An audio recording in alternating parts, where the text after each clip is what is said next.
Your immune system is made up of an army of cells that protect you from infections, like the virus that causes the common cold, or the bacteria that cause strep throat. Different types of immune cells have different special functions, like recognizing an infection, killing infected cells, or closing up open wounds. To be able to develop and function, cells of the immune system follow a set of instructions and turn on specific genes. This is much like how you would use a blueprint when building a house. If a detail is left out of the blueprint, you may end up with a house without a door. Babies who are born with mutations in the important immune system genes lack the correct blueprint, and as a result, they can't develop a normal immune system. Because their immune cells cannot fight off foreign invaders, even minor infections can be deadly. These babies have what is called severe combined immunodeficiency, or SCID. SCID is commonly known as bubble boy disease because at one time the only way to manage the disease was to isolate the sick child in a sterile environment. Left untreated, SCID babies typically die within their first 2 years of life. Fortunately, researchers have worked hard trying to fix the immune systems of SCID babies and continue to develop better stem cell transplant strategies to cure SCID. Before we explain the therapies, let's discuss how the immune system develops. A special type of cell lives in our bone marrow called a hematopoietic stem cell, or HSC. These cells can produce all of the different types of immune cells. However, if the HSC has a mutation in a critical immune system gene, all of the immune cells it produces will be defective. Scientists are trying several complementary approaches. 1, fixing the gene mutation in the HSC, and 2, getting rid of all of the mutated HSCs and replacing them with normal ones. Let's start by discussing how we can go about fixing the mutation.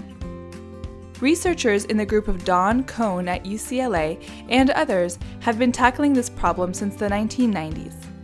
They have developed a strategy to repair a gene mutation in HSCs from SCID babies, a method we'll call gene addition.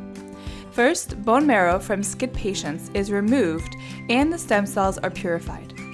Then, researchers make a piece of DNA that has the correct non-mutated DNA sequence in the gene that needs fixing. They then insert this normal DNA into the HSCs from SCID patients. With the normal version of the gene, the stem cells and the specialized immune cells they produce will all have a normal copy of the gene and will make normal proteins.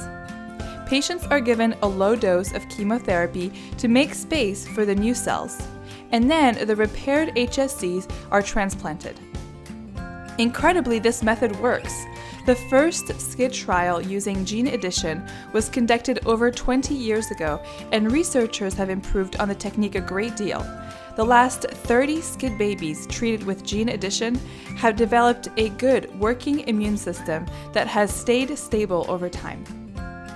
Another team of researchers at Stanford have developed a complementary approach, which we'll call HSC replacement.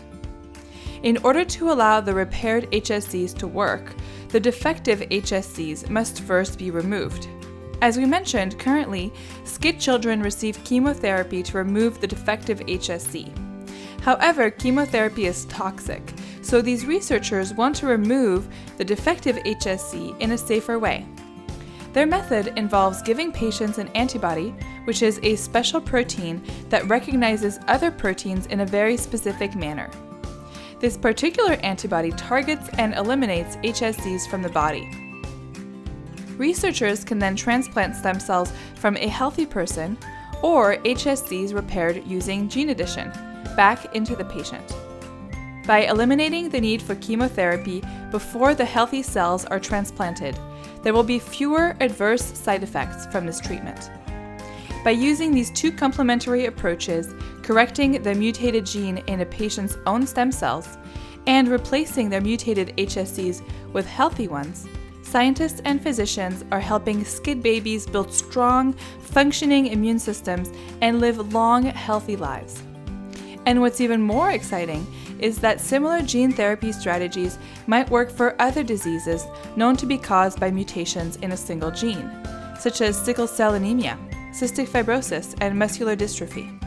So far, both the gene therapy and HSC replacement approaches have shown promising preclinical and clinical data. However, it is important to keep in mind that these results are still early, and the therapies must be tested further. As we build on the progress enabled by California's Proposition 71 and the funding agency it created, the California Institute of Regenerative Medicine, we must keep the momentum going. We now have more advanced tools to develop better ways to treat devastating genetic diseases such as SCID. Only with continued support for biomedical research can we increase our understanding of the therapeutic potential of stem cells and translate that understanding into meaningful treatments that help give patients their lives back.